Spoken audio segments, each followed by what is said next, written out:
Hey guys, tonight we're into what is possibly the most extreme case of having zero privacy imaginable. We're talking about a situation where your most vulnerable, most personal, and most physically demanding moment is turned into a public spectacle, like a premiere for a blockbuster movie.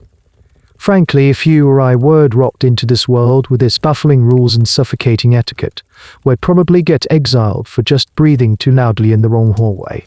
It's a world of immense luxury, but also of immense pressure. So, before you get comfortable, take a moment to like the video and subscribe, but only if you genuinely enjoy what I do here. And hey, drop me a comment below with your city and what time it is for you.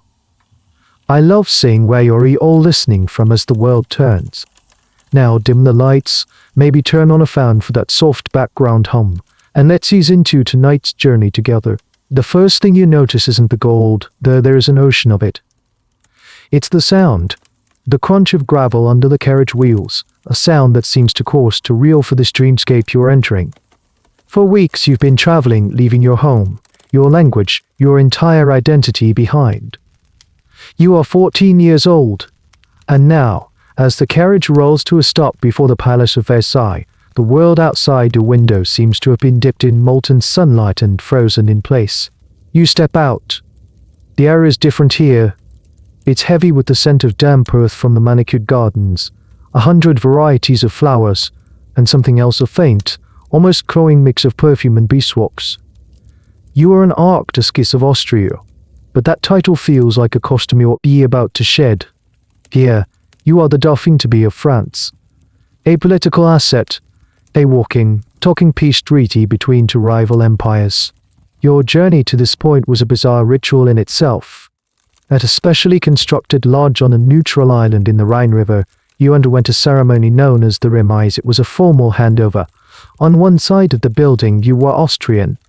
You wore Austrian dress, your Austrian dress, your Austrian dress, your shoes, even the little dog you brought with you was sent back. Historians love this little detail. You were not allowed to bring a single thread, a single pin from your old life into your new one. You had to enter France, symbolically, with nothing. You were then dressed, from head to toe, in French fashion. Remade, rebranded. You became a product of France before you'd even set foot on its soil. Now, standing before the palace, that feeling of being remade is 10 times stronger. The scale of the place is disorienting. It seems designed to make a person feel small, insignificant. Endless rows of windows glitter back at you, like 1,000 unblinking eyes. And as you are led inside, the sheer, oppressive grandeur of it all begins to sink in. The ceilings are so high they seem to be holding up the sky itself, covered in paintings of gods and heroes in dramatic poses. The floors are a dizzying mosaic of polished marble that reflects the light from colossal chandeliers, each one dripping with a fortune in crystal.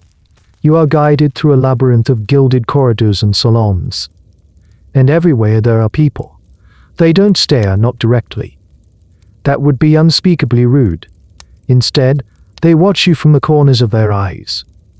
You feel their gaze as a physical pressure on your skin.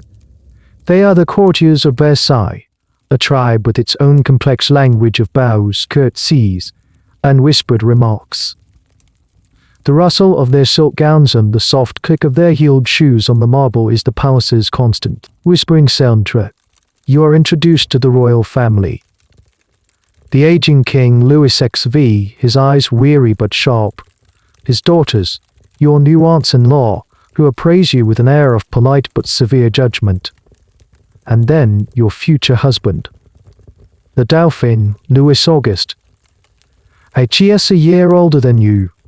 Shy, a little clumsy, and seems just as overwhelmed by all this as you are.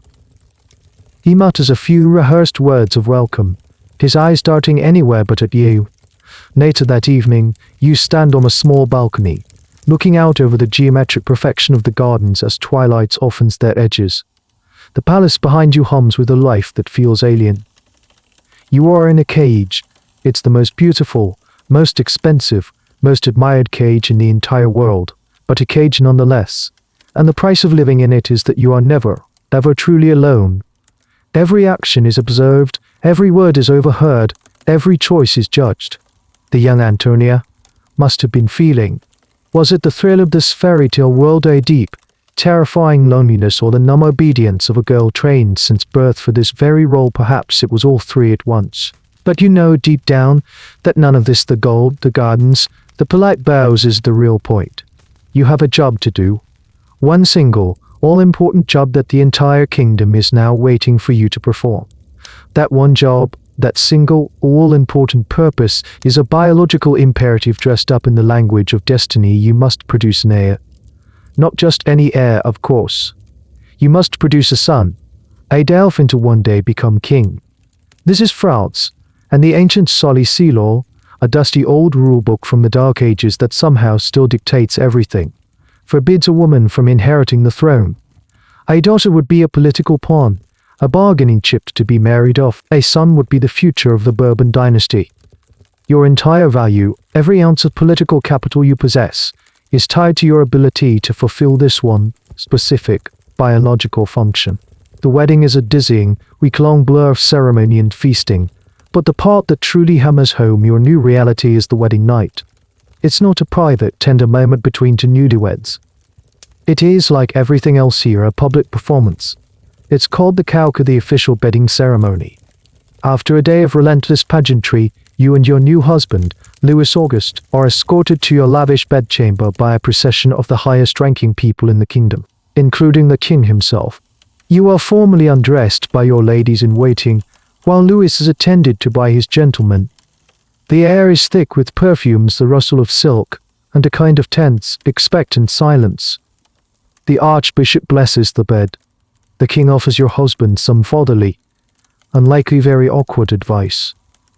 Then, you both get into bed, propped up against a mountain of pillows, while the assembled court watches. They watch. They smile. They make polite, encouraging remarks. The curtains are drawn around the bed, and the king declares the ceremony complete. The courtiers file out, leaving you and this boy you barely know alone in the grand, imposing darkness. The message is clear: the state has delivered you to this bed, and now it expects results. But no results come. The days turn into weeks, the weeks into an agonizingly long silence. The courtly whispers, once just a background hum, begin to take on a sharper, more pointed tone. You feel it in the way the ladies of the court look at your still fat stomach, their eyes holding a mixture of pity and contempt. You hear it in the cruel jokes that circulate just beyond your earshot. Your life settles into the rigid, suffocating rhythm of Versailles.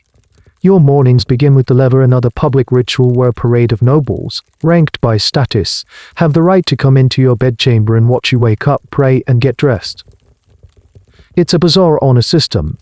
The highest-ranking duchess gets to hand you your chemise. Another present, your skirt. Your body is a mannequin to be dressed by committee. Every day is a performance from the moment you open your eyes. The central, unspoken problem is the marriage itself. It has been consummated. Night after night, you lie beside your husband, a kind but deeply introverted about his collection of locks and keys than about his own wife. He hunts, he studies, he tinkers in his workshop. He does anything and everything to avoid the one duty the entire nation expects of him. Is it your fault? Is there something wrong with you? The thought haunts you. Historians and biographers have been playing detective on this very issue for over 2 centuries. What, exactly, was the problem? The theories are endless. Your own mother, the formidable Empress Maria Theresa of Austria, begins sending a barrage of letters from Vienna. They are filled with increasingly frantic and often medically dubious advice, blaming your frivolity, your lack of effort, your failure to seduce your husband. She treats your marriage like a military campaign you are losing. Pamphlets, the 18th century equivalent of trashy tabloids, begin to appear in Paris. They are crude, filled with biting satires mocking the locksmith king and the Austrian who can't perform their duties. One of the weirder, more specific theories that has persisted is that Louis suffered from a minor medical condition called phimosis, which made intimacy painful. But whether the issue is physical, psychological, or simply a profound lack of education and a crippling shyness on both your parts is a question that academic circles still love to debate. All you know is the crushing weight of failure. You are living in a glass palace, and every crack in your marriage is magnified for the world to see. Your body, the very reason you were brought here, is failing its state-sanctioned purpose. It is not a source of pleasure or a private vessel for your own life. It is a national asset that is failing to produce a return on investment. And the patience of the kingdom, you are beginning to realize, is not infinite. The gilded cage of Versailles becomes your entire universe. Privacy, as you once understood it, simply ceases to exist. Your life is governed by a complex and often baffling set of rules known as French etiquette. It dictates everything from who can sit on a stool in your presence to the precise angle of a bow. Breaking these rules, even accidentally, can cause a diplomatic incident within the court. It's a full-time job just to avoid offending someone. Imagine trying to have a private conversation. You might step into a smaller antechamber with a trusted lady in waiting, hoping for a moment of genuine connection. But the doors in Versailles have a peculiar quality. They are almost never fully closed. A footman is always stationed just outside, ostensibly to serve you, but also to listen. A duchess might happen to be passing by, her ears tuned to catch any stray word. Information is currency here, and gossip is the stock market. Every whisper is a potential rise or fall in someone's fortune. Your own rooms, the opulent suite of the Dauphin, are no sanctuary. They are more like a public thoroughfare. Anyone with the correct rank and a plausible excuse can gain entry. A minister might come to discuss a matter of state that is really just an excuse to observe you. A courtier might arrive to deliver a message that could have been written on a note, just to gauge your mood. You are constantly on, a perpetual hostess in your own home. The public dressing ceremony, the lever is just the start. The public dining, the grand cuvette is another bizarre spectacle. You and Louis sit at a table laden with dozens of exquisite dishes you'll barely touch, while a crowd of courtiers stands behind a balustrade, watching you eat. They watch you lift a spoon to your lips. They watch you take a sip of wine. It's dinner and a show, and you're the main attraction. The goal is not nourishment, it is to display the monarchy, to reinforce the hierarchy. You are not a person eating a meal, you are a symbol consuming sustenance for the good of the realm. Even your personal correspondence is semi-public. The letters you write home to your mother in Austria are precious lifelines to your old world, but you write them knowing they might be opened, read, and resealed by spies. You have to learn a new kind of language, a way of writing between the lines, of conveying your loneliness and frustration without giving away anything that could be used against you. One of the more peculiar and lesser-known aspects of this life is the sheer noise and lack of basic sanitation, which contrasts jarringly with the visual splendor. The palace is enormous and, frankly, kind of dirty, with thousands of people living and working there. Plus a constant stream of visitors. The corridors can be crowded and smelly. People relieve themselves in corridors or courtyards, a shocking fact to our modern sensibilities. The beautiful gardens often served as a public latrine. Historians still debate the true extent of the palace's hygiene problems. But the image of a place that was dazzling from a distance but grimy up close is hard to shake. It adds another layer to your sensory experience. You are surrounded by beauty, but also by a faint, persistent background of filth and decay. You try to carve out small pockets of rebellion.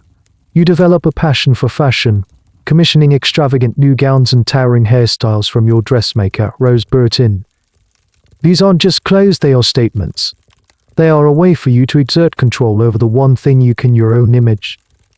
If the court is going to stare, you might as well give them something spectacular to look at. You host late-night card games on amateur theatricals, creating a smaller, more intimate circle of friends where the stifling etiquette can be, for a few hours, slightly relaxed. But these small acts of defiance come at a cost. The older, more conservative members of the court see your love for fashion as frivolous, your late nights as undignified, and your close-knit friendships as a form of favoritism that upsets the delicate social balance. They call you Al Otrichin, the Austrian woman, a nickname that is never a compliment. It's a constant reminder that you are, and always will be, a foreigner. And all of this, the etiquette, the gossip, the lack of privacy, the criticism, is happening under the shadow of your one great failure. Years are ticking by. You've been married for 5 years. Still no child. Still no heir. The glass walls of your palace feel like they are closing in, the pressure mounting with every passing season. You are living inside a beautiful, ornate, and increasingly claustrophobic fishbowl. 7 years. It has been 7 years since your wedding day. You are now in your early 20s. The shy 14-year-old girl who arrived at Versailles is gone, replaced by a woman who has learned to navigate this treacherous court, who has built a persona of glamour and gaiety as a shield. But the shield is growing heavy. The one question that has haunted your marriage has now escalated from a courtly whisper to a roar of public discontent. The pamphlets in Paris are becoming more vicious. No longer just satirical jabs. They are now filled with crude, degrading accusations. They call you Madame Deficit because of your extravagant spending on fashion and parties, blaming you for the country's financial woes. They invent stories of lavish, debauched affairs, painting you as a promiscuous foreigner who is cheating on the impotent king. These pamphlets, known as libellous, are illegal, but they are printed in London or Amsterdam and smuggled into France, spreading like wildfire through the streets of Paris. They are the 18th century version of a viral, toxic rumor, and you have no way to fight back. At court, the atmosphere is just as poisonous, though more elegantly disguised. Your husband's younger brothers are now both married, and more importantly, they are both fathers. The Comte de Provence and the Comte d'Artois have produced sons. This is a political disaster for you. Suddenly, there are other viable heirs in the wings. It gives your enemies, and you have many, a focal point. They can now rally around the next branch of the family, subtly suggesting that the crown might be better off passing to them. Every time you see your sisters-in-law with their children, it's a fresh stab of humiliation. The court etiquette demands you pay them visits, admire the babies, and offer your congratulations. You have to smile and coo over the very existence of these infants, each one a living, breathing testament to your own perceived failure. The pressure is immense, a constant, grinding weight on your spirit. You retreat further into your private world at the Petit Trianon, a small chateau in the gardens of Versailles that the king gifted you. Here, you can escape the main palace's rigidity. You create a fantasy world, a rustic hamlet complete with a mill, a dairy, and a flock of perfumed sheep. It's your sanctuary, a place where you can pretend to be a simple milkmaid instead of a barren queen. But this escape only fuels more criticism. The court sees as you shirking your duties, preferring the company of your hand-picked friends to the formal responsibilities of your station. The public hears tales of a queen playing peasant while they can't afford bread, and their resentment deepens. One of the lesser-known but intensely personal aspects of this period is the medical scrutiny you are under. Both you and Louis are subjected to examinations and endless advice from court physicians. These doctors, with their limited 18th century knowledge, offer theories and remedies that range from the sensible to the utterly bizarre. They prescribe special diets, tonics of questionable origin, and specific daily routines, all aimed at correcting the royal couple's infertility. Imagine having the most in-depth details of your physical life discussed and debated by a committee of bewigged men who still believed in balancing the body's humours. Historians still sift through court records and correspondence for clues about these consultations, trying to piece together the blend of genuine medical effort and pure quackery that you had to endure. Your mother's letters from Vienna are relentless. Empress Maria Theresa, a mother to 16 children herself, cannot comprehend the situation. Her advice becomes more and more desperate. She dispatches her own son, your brother Joseph I, the Holy Roman Emperor, to visit Versailles. His official mission is a state visit, a diplomatic tour. Joseph is blunt, pragmatic, and utterly unimpressed by the frivolous rituals of the French court. He spends weeks at Versailles, observing, talking, and intervening. He has long, frank conversations with both you and Louis. He sits with Louis in his workshop, talking man to man in a way no one at the French court had dared to.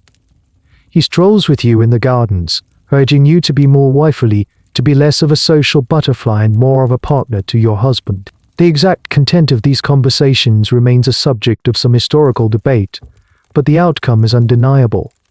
Joseph seems to have broken through the wall of shyness and misinformation that surrounded the royal couple.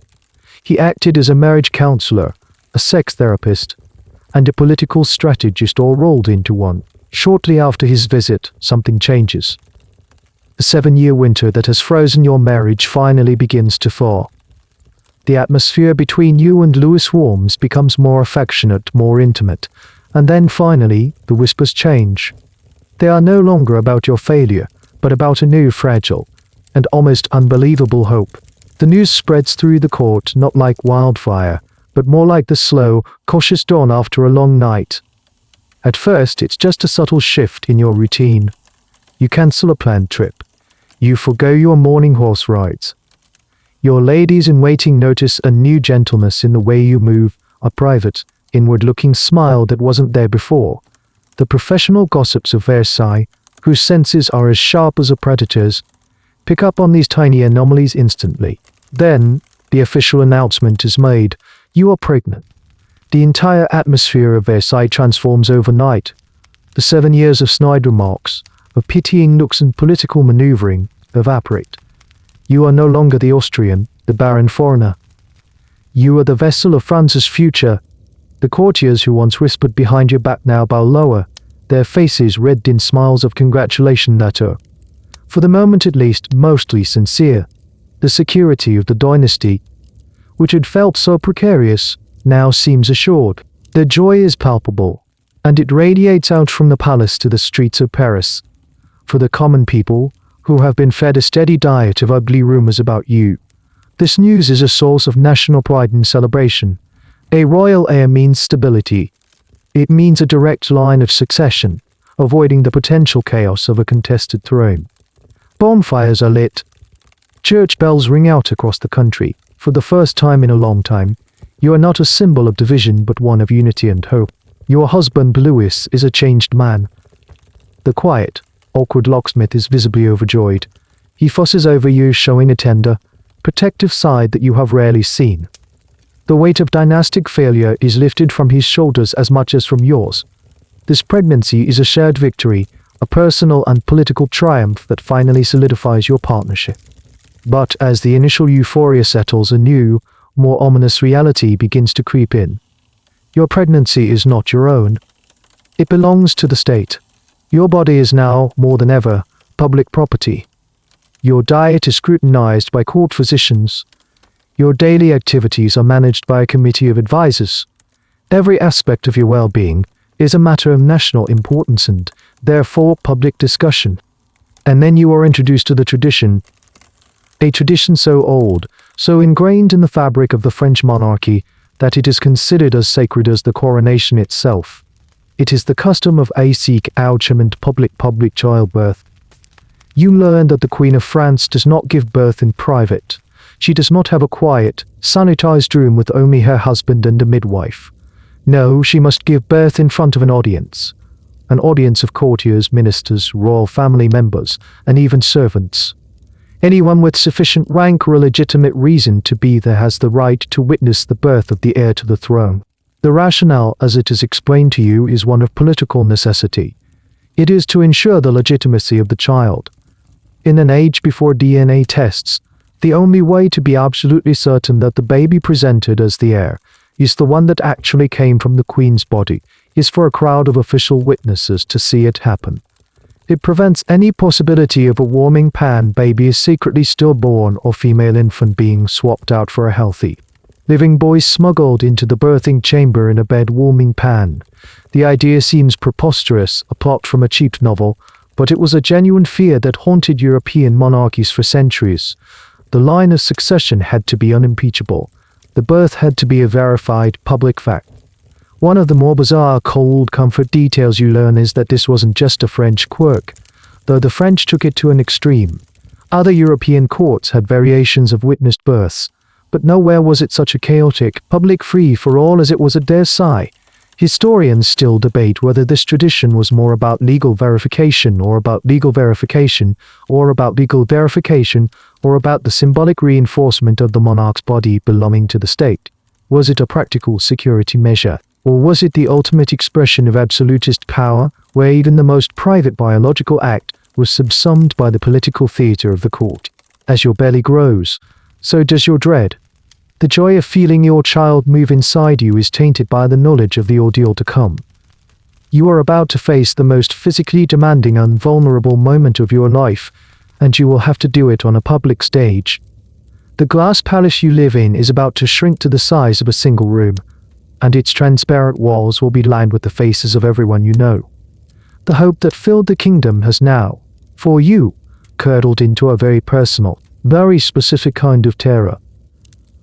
The concept of glory is explained to you. You are told that this public ordeal is not a humiliation, but an honor. It is your ultimate service to the crown. By giving birth in public, you are not just a woman in labor, you are France itself, laboring to bring forth its own future. You are participating in a sacred, time-honored ritual that connects you directly to the queens who came before you. It is, they say, a moment of profound political and symbolic importance.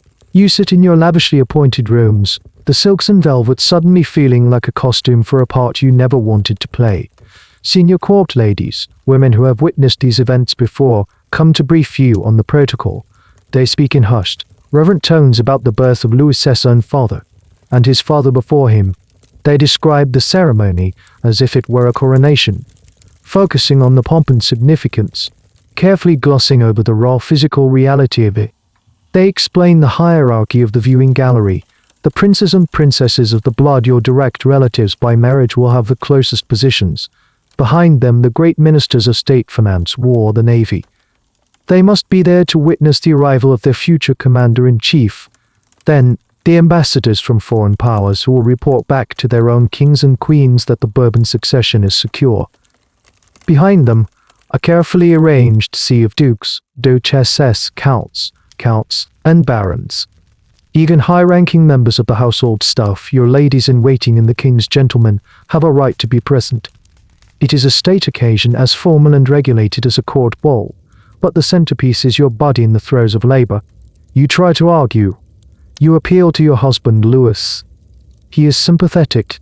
You can see it in his eyes. He hates the rigid formality of the court as much as you do. But he is also a man bound by tradition, a king who feels the immense weight of precedent. It is the custom, he says, with a sense of helpless resignation. It is how things have always been done. To change it would be to question the very foundations of the monarchy. He would be seen as a radical, almost revolutionary act. So you turn to your medical advisors hoping for an ally. You consult with Dr. Vermond, your trusted physician. Surely from a medical standpoint, a crowded, stuffy room is the worst possible environment for childbirth, he agrees in principle. But he too is powerless against the force of court tradition. The health of the mother and child, it seems, is secondary to the political imperative of the event. One of the more absurd details you learn is about the layout of the birthing room itself. A special bed is prepared, often a more practical, lower couch than your usual grand, canopied affair. But it is placed in the center of the room like a stage. Screens might be used, but they are more for show than for actual privacy, strategically placed to preserve a modicum of royal dignity while still allowing a clear line of sight for the all-important witnesses. Historians argue about the exact arrangement of the room for your first birth, but the consensus is that it was designed for maximum visibility. It was a theater in the round, and you were the unwilling star. You begin to feel a profound sense of dissociation. It is as if this is happening to someone else, a character in a play. You go through the motions of your day, smiling, receiving guests, discussing the nursery preparations. You talk about the baby's layette, the exquisite lace and silk garments being prepared for the infant, but in the back of your mind, the clock is ticking down to the moment when your body will be hijacked for this state performance. This tradition of public birthing wasn't born from simple cruelty, but from a deep-seated dynastic anxiety. The history of European royalty is littered with succession crises, with pretenders to the throne, with rumors of swapped babies and illegitimate heirs.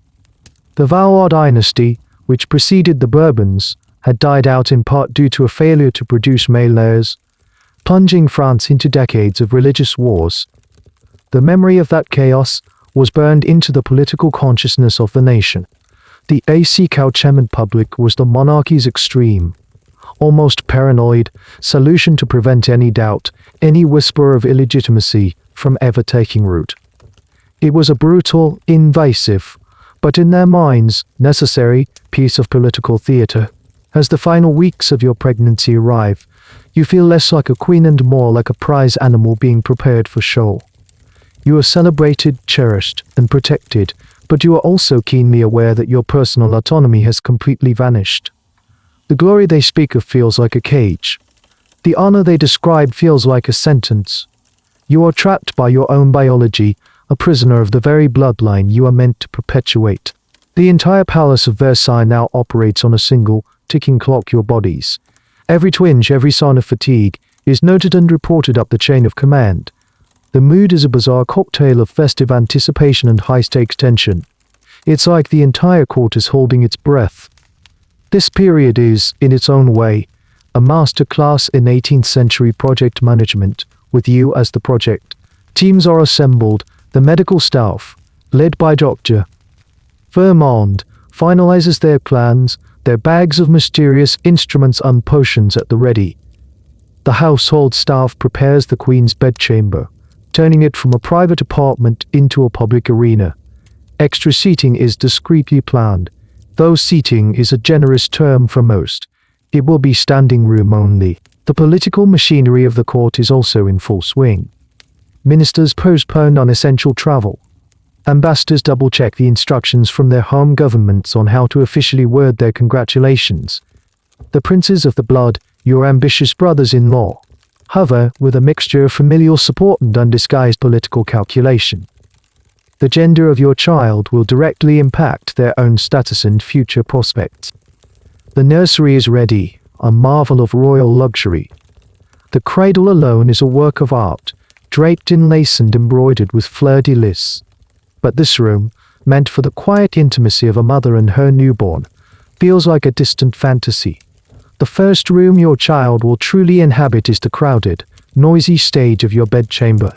One of the lesser-known, almost comical aspects of this countdown is the logistical nightmare it presents for the courtiers themselves. For them, being present at the royal birth is not just a right, it's a duty and a crucial status symbol. To be absent would be a black mark on one's career. So for weeks, the aristocracy of France lives in a state of high alert. They cancel their own social engagements. They dare not travel too far from Versailles unless they miss the summons. They probably have outfits chosen and ready to go at a moment's notice. It's the ultimate FOMO, fear of missing out, but with dynastic implications. Historians sometimes paint a picture of a court frozen in place, a whole society of the most powerful people in France just waiting for you to go into labor. You feel this waiting as a constant, humming pressure. You try to maintain your routines, to walk in the gardens, to play music, but the gazes that follow you are more intense than ever. Every smile, every grimace is interpreted.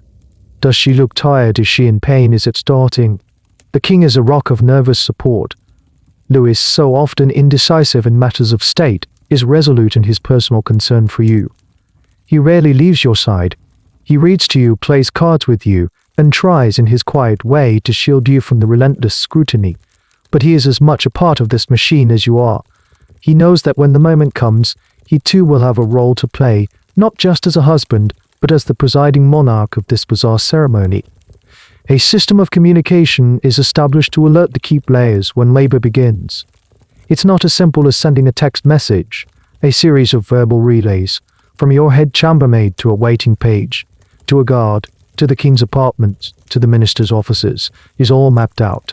The goal is to assemble the required audience as quickly as possible once the show is about to begin. The academic debate here often centers on your psychological state. Were you paralyzed by fear, or did a sense of royal duty and resignation take over? Some accounts, based on memoirs from your ladies-in-waiting, suggest you were remarkably composed, accepting your fate with a kind of regal calm. Others read between the lines, sensing a deep, suppressed terror beneath the placid surface. It's likely the truth lies somewhere in between, moments of panic alternating with a profound sense of inevitability. You were trained your entire life to put the dynasty before yourself. This perhaps was the ultimate test of that training. As the days shorten and the winter of 1778 approaches, the palace feels smaller, the air thicker. You start to feel a deep, primal instinct to nest, to find a quiet, dark, safe space. It's the universal instinct of any expectant mother. But every one of your instincts is being systematically denied. You will have no nest. You will have no safety from the prying eyes of the world. The countdown is almost over. The entire political and social world of France has arranged itself around your womb, waiting for the curtain to rise. Now you meet the team. Not the supportive circle of a modern delivery room, but a formal, hierarchical delegation of 18th century medical authority. At the top of this pyramid is the accouchement. You are the male royal physician who will oversee the birth. In your case, this was a significant point of contention. Traditionally, childbirth was the exclusive domain of female midwives. The presence of a male doctor at a birth was a relatively new, and to some scandalous, development, usually reserved for emergencies or aristocratic families. Louis XIV had helped popularize the practice by having a male accouchement for his mistresses. But for the Queen of France, it was still a major protocol shift. Your primary physician is l'homme, but the man who truly takes charge is Jean-Louis Charles, César de Vermont. He is not just a doctor, he is a courtier, a man who understands the delicate interplay of medicine and politics at Versailles. He speaks to you in calm, measured tones. But his authority is absolute. He will be the one making the critical decisions, not just for your health, but for the successful delivery of a future monarch. Then there is the midwife. In your case, a formidable woman named Madame la Biassière du Coudray.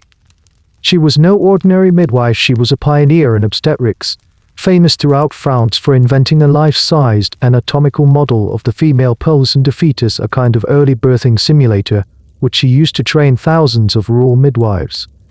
This strange but brilliant teaching tool, often called the machine, was made of fabric, leather, and stuffing, and allowed her to demonstrate different birthing positions and complications. Having her on your team was a sign of the best possible care the era could offer. However, even her immense expertise is subordinate to that of the male accouchement. This medical team brings with them the tools and theories of their time, which, from your 21st century perspective, would be utterly terrifying. The understanding of germs and infection is non-existent. Doctors would move between patients, from sick beds to birthing chambers, without washing their hands. The very people meant to help you were potential carriers of fatal postpartum infections, a scourge known as childbed fever. Their approach to labor is largely passive, a matter of watchful waiting. But if complications arise, their interventions are crude and often dangerous. Forceps were a relic secret of the Chamberlain family in England for generations before becoming more widely known. They could be a life-saving tool, but in untrained hands, they could cause devastating injuries to both mother and child. You would also be subjected to the era's standard medical wisdom, much of which was based on the ancient theory of humors, the idea that the body's health depends on the balance of four fluids: blood, phlegm, yellow bile, and black bile. To that end, you might be bled to reduce a fever or to calm the system. A doctor might apply a lancet to a vein in your arm and drain a certain amount of blood into a bowl, believing this would restore balance. Historians still debate the extent to which dangerous practices like bloodletting were used during royal births, as it was a high-risk situation, but it was a standard part of their medical toolkit. Beyond the physical, there are the remedies. You might be offered potions and tonics made from a bizarre array of ingredients. Some were herbal and might have had some mild effect, like raspberry leaf tea. Others were based more on superstition than science. A common belief was that certain precious stones, when held or worn, could ease labor pains. You might be given a bezoar stone, a hard mass from the stomach of a goat or other ruminant, which was believed to be a universal antidote to poison and sickness. The whole medical environment is a paradox. On one hand, you are the queen, receiving the most advanced and expensive medical care available in the 18th century. You have the leading accouchement, you are the most famous midwife in the kingdom. On the other hand, their best practices are a minefield of potential dangers, guided by a flawed and incomplete understanding of the human body. Your survival, and that of your child, will depend as much on luck and your own constitution as on the skills of the men and women assembled to help you. As you meet with them and listen to their plans, you have to place your trust in a science that feels more like alchemy. They are the designated experts, the stage managers for the biological drama about to unfold. You look at their serious faces, their formal wigs, and their bags of polished metal instruments, and you have to believe that they know what they are doing. You have no other choice. It begins not with a dramatic rush, but with a quiet, insistent take deep in your back. At first, you try to dismiss it. You've had aches and pains for weeks as your body prepared for this moment. Perhaps it's just another false alarm. You go about your morning routine, the public lever with a practiced, serene expression, betraying nothing of the internal conversation you're rehaving with your own body. Is this it really time? But the ache doesn't fade. It returns a little stronger this time. A slow building pressure that wraps around your lower abdomen. It's a feeling unlike any you've ever known. A profound, involuntary muscular clench that seems to have a will of its own. You catch the eye of your most trusted lady-in-waiting, the Princess de Lumbully. A small, almost imperceptible nod is all it takes. The machinery of the court, so long dormant and waiting, wears into action. The first contraction is the signal. It is the overture to the opera, the firing of the starting pistol. The word spreads through the palace with astonishing speed. It moves from the inner sanctum of your chambers, carried by footmen who walk briskly but do not run running, is undignified to the king's study, to the minister's offices, and out into the grand halls and courtyards. The queen has entered labor. Suddenly, the abstract dread of the past 9 months becomes sharp, focused, and terrifyingly real. This is no longer a future event to worry about. It is happening now. The play has begun, and there is no stopping it. You are moved from your main bedroom to the chamber deeper 8, the formal state bedchamber designated for the birth.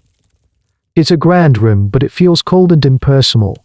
The special birthing bed, a low, practical couch, has been placed in the center, looking small and exposed beneath the vast, painted ceiling. The air is already beginning to feel close as the first key personnel arrive. Your medical team assembles, arranging their instruments on a velvet-covered table. They are calm and professional, their quiet efficiency a stark contrast to the storm building inside you. Another wave of pain hits stronger this time. It forces you to stop to breathe through it. It demands your complete attention. It's a raw elemental force, and in its presence, the gilded finery of the room, the elaborate etiquette, the whole performance of royalty, seems absurd and meaningless, but the performance must go on. The king arrives. Louis is pale, his usual placid demeanor replaced by a visible anxiety. He holds your hand, his touch a small island of familiarity in this sea of formality. He murmurs words of encouragement, but you can see the fear in his own eyes. He is not just a worried husband, he is a king about to witness a crucial state event. And he is as much a prisoner of this ritual as you are. The contractions start to establish a rhythm, a relentless pattern of tightening and releasing. They are the engine driving this process forward, pulling your child down into the world. With each one, your focus narrows. The world outside the sensations in your own body begins to fade. The polite conversations of the doctors, the rustle of a dress, the distant chiming of a clock, it all becomes muffled background noise. The strange, contradictory nature of this moment is profound. On one hand, you are experiencing something intensely private and primal. Your body is working, powerful and autonomous. On the other hand, you know what is happening just outside the doors. You can almost feel the vibration of gathering footsteps, the low hum of expectant voices. You are about to be the calm, still center of a chaotic storm of humanity. Historians often wonder about this specific period, the early hours of labor before the crowds descended. Was there any quiet, any moment of peace? It's a point of academic discussion. Some believe that the inner circle, the king, the midwife, the doctor, and a few ladies had a few hours of relative calm before the full protocol was enacted. Others argue that from the very first confirmed contraction, the process of assembling the audience began, and the room was never truly private. One lesser known but poignant detail from some accounts is the sound of workmen in the palace courtyard below, hastily erecting viewing stands for the public to celebrate after the birth was announced. Their hammering a strange, percussive accompaniment to your contractions. The pain is a teacher. It's teaching you that you are not in control. You can't stop it, you can't reason with it. All you can do is surrender to it. As another contraction crests and falls away, you take a deep, shuddering breath. You look past your husband's worried face to the grand, ornate double doors of the chamber. Any minute now, they are going to open, and your battle will become a spectacle. The doors do not open quietly. They swing inwards with a formal, deliberate groan, pushed by 2 footmen in full livery. And with their opening, the carefully managed quiet of the room is shattered. It's as if a dam has broken. The sound hits you first a wave of rustling silks, shuffling feet, and a low, collective murmur of anticipation. Then the people, they don't rush in. They file in, a procession of the most powerful and important people in France, all adhering to the strict order of precedence. First, the royal family. Your husband's brothers, the Comte de Provence and the Comte d'Artois, and their wives. Your formidable aunts-in-law. They approach the bed, their faces a mixture of concern and intense curiosity, and take up their privileged positions near the head of the bed. They are the front row ticket holders. Next come the great officers of the crown, the keeper of the seals, the Grand Chamberlain, the ministers of state. They are all here in their official capacity, their presence a constitutional necessity. They nod gravely to the king, their expressions somber and businesslike, as if attending a meeting of the royal council. Then the floodgates truly open. The wider court begins to pour in. Dukes, marquises, counts, and their wives. Foreign ambassadors who will later write detailed, almost clinical reports of the event to their own sovereigns. It's a crush of silk, velvet, and powdered wigs. Perfume and sweat begin to mingle in the air, making it heavy and cloying. They jockey for position, craning their necks to get a better view. They are not silent. They whisper to one another, their voices a constant, buzzing hum that fills the room. They comment on your appearance, on the doctor's actions, on the king's worried expression. It's the society event of the year, and the commentary is as sharp and immediate as any modern-day live-tweeting session. You see faces in the crowd. The Princess de Lamboli, your dear friend, her face pale with worry for you. The Duchesse de Polignac, another member of your inner circle, trying to offer a reassuring smile. But you also see the faces of your rivals, of courtiers who have criticized you for years, their eyes now fixed on you with an unnerving, clinical detachment. They are not here to support you. They are here to watch, to witness, to verify. One of the most surreal and debated details of this scene is the sheer number of people. How many were actually crammed into the Queen's bedchamber? Eyewitness accounts vary wildly, as they often do in moments of high drama. Some memoirs suggest around 50 people. Others, prone to exaggeration, claim up to 200. The truth is likely somewhere in between. But the effect was one of a suffocating crowd. The room, though large by normal standards, was not designed to be a public auditorium. It became a packed, airless, and increasingly chaotic space. The presence of this audience changes everything. The medical team now has to work around a crowd of onlookers. The midwife, Madame du Coudray, has to push her way through aristocrats to get to your bedside. Dr. Vermont has to issue his instructions over the constant hum of conversation.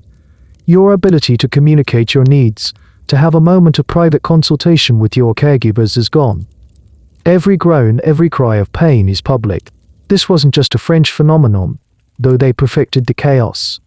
A weird, related tidbit from history in England. The Home Secretary was required to be present at a royal birth until as late as 1936.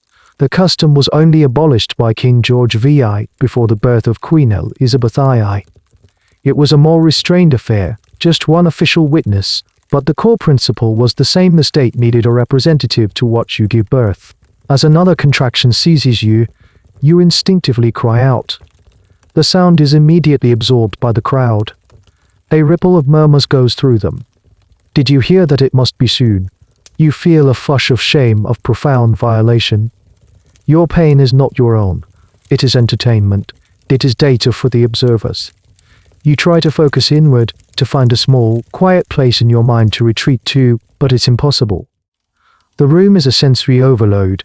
The heat from so many bodies, the strong perfumes, the sight of all those watching faces, the constant noise, it's a dizzying, overwhelming assault. You are the sole performer on a stage you cannot leave, in a play you did not write, for an audience that will not look away. And the most intense part of the performance is yet to come. The room is now full. The doors are technically closed, but people are still pressing in, a human tide held back only by the weary palace guards. The heat is becoming unbearable. All the windows have been sealed shut against the December chill and, more importantly, against any supposed ill winds or miasmas that might harm you or the child. The air, thick with perfume, sweat, and the exhalations of dozens of people, has become a stagnant, suffocating blanket. You lie on the birthing bed exposed. A thin sheet is all that covers you, a flimsy barrier against the 100+ pairs of eyes fixed upon you. The formal, ritualized entry of the court has dissolved into a chaotic, standing room-only scrum. The careful hierarchy has broken down. A duke might find himself elbow to elbow with a junior minister. A princess might have her view blocked by a portly baron. Their collective presence is a physical weight, pressing in on you, making it hard to breathe. This is the moment the term theater of power becomes brutally literal. Your bed is the stage. The contractions are the dramatic plot points. The final delivery will be the climax. But you are not an actor who can feed off the energy of the crowd. Their energy is vampiric. It drains you, humiliates you. Every bead of sweat on your brow, every grimace of pain, every involuntary cry is consumed by the audience as part of the spectacle. Your medical team is struggling. Madame Ducoudray, the midwife, is a formidable presence, trying to carve out a small zone of functionality around the bed. She snaps at a courtier who gets too close. Her professional focus is sharp contrast to the ghoulish curiosity of the crowd. Dr. Verne tries to maintain an air of calm authority, but even he seems overwhelmed by the sheer chaos of the environment he is forced to work in. This is not a delivery room, it is a riot in a drawing room. One of the most famous and horrifying details of your first childbirth, recorded in multiple memoirs, is the story of two chimney sweeps. In the chaos somehow, two young sweeps who had been working in the palace climbed up onto a piece of furniture against the wall to get a better view of the aristocrats. The image is a perfect, surreal microcosm of the whole event, the highest and lowest members of society gathered together, their faces lit with the same raw curiosity, to watch the Queen's agony. Historians still debate the literal truth of this story. It might be an exaggeration to highlight the chaos, but it speaks to the perception of the event as a complete breakdown of decorum. The noise is relentless. It's not just whispers anymore. People are talking in low voices, placing informal bets on the baby's gender. A princess faints from the heat and has to be carried out, causing a minor commotion. Someone else drops a silver snuff box, and the metallic clatter makes you jump. Your senses are frayed, your nerves stripped raw. You are trying to focus on the monumental task your body is undertaking, but you are constantly being pulled out of it by the distractions of the crowd. You plead for air.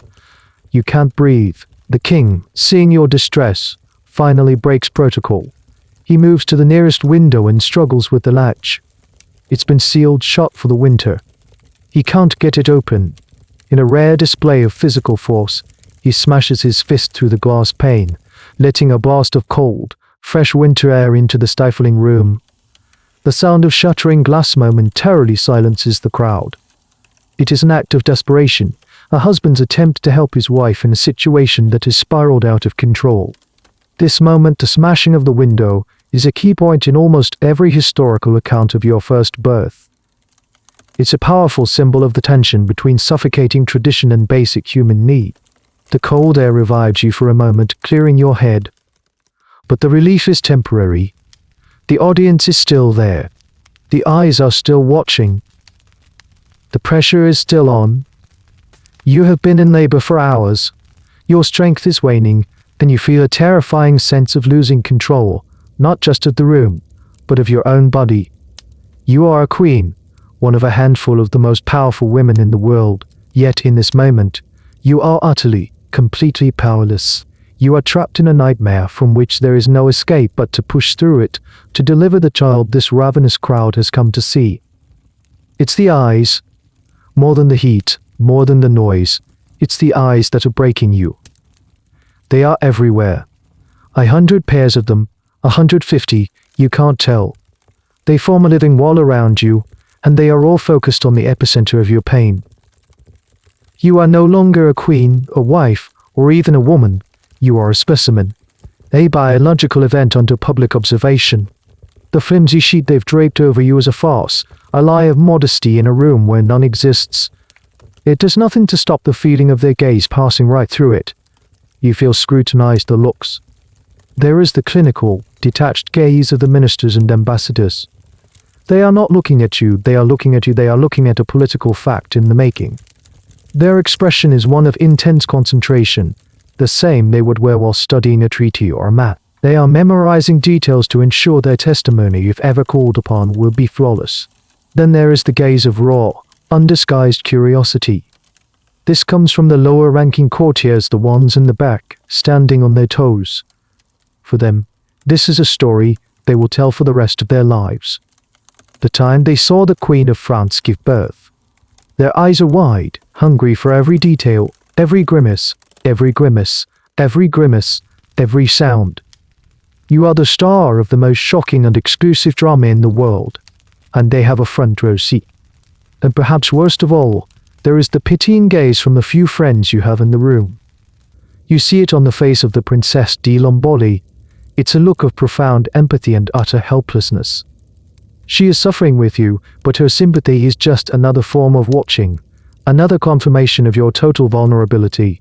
Her pity makes it more real somehow. The buzzing of their voices is a constant assault.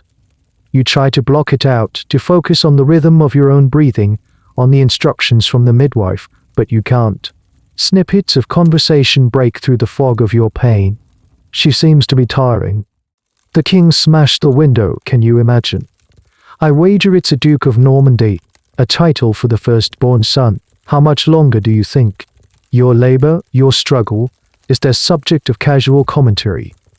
They are reviewing your performance. Are you being brave enough? Are you taking too long? The thought is maddening. You want to scream at them, to tell them to get out, to leave you alone, but you have no voice here. The only sounds you are permitted to make are the involuntary ones of a body in agony. This intense collective gaze had a cold, legalistic purpose that is hard for us to grasp today. Every single person in that room was a potential legal witness. In an era without birth certificates as we know them, their testimony was the primary proof of the heir's identity and legitimacy. They had to be able to state, without a shadow of a doubt, that they saw the child emerge from your body, that there was no swap, no trickery. This is why they stared so intently. They were performing a solemn duty of the state. It was a legal deposition conducted in real time at the expense of your humanity.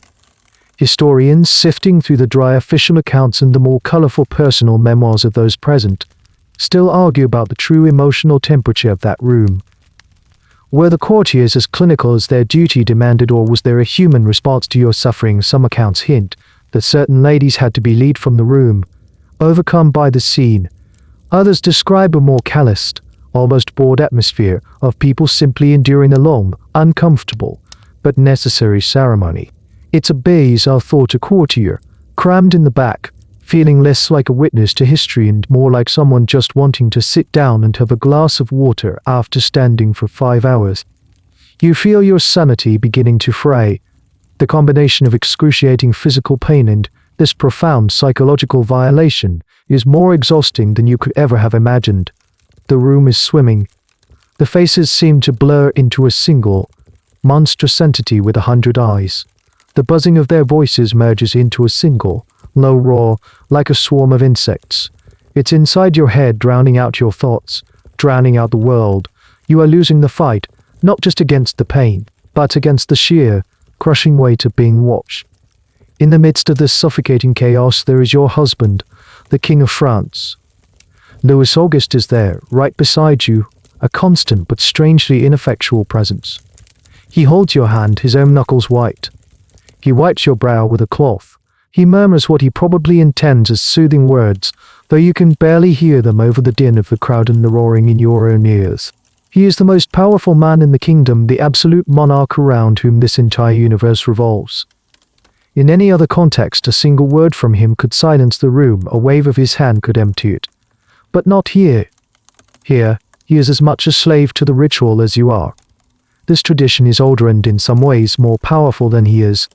To defy it would be to undermine the very legitimacy he is trying to secure for his child.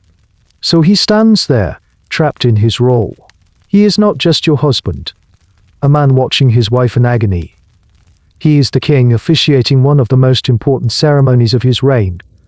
He has to project an image of calm command, of regal authority, even as he is internally roiling with anxiety for you. His discomfort is palpable. He is a shy, private man by nature, forced to share this intensely personal moment with his entire court. You can see him flinch at a particularly loud comment from the crowd, his eyes darting towards the source with a flash of anger, an anger he cannot act upon. His position is a paradox. He is the director of this play, yet he has no power to change the script. He is the owner of the house, yet he cannot ask the guests to leave. This tension makes his presence both a comfort and a source of frustration. You are grateful for the familiar touch of his hand, but a part of you wants to scream, do something. Make them go away. The role of the father in the 18th century birthing room was in itself a novelty.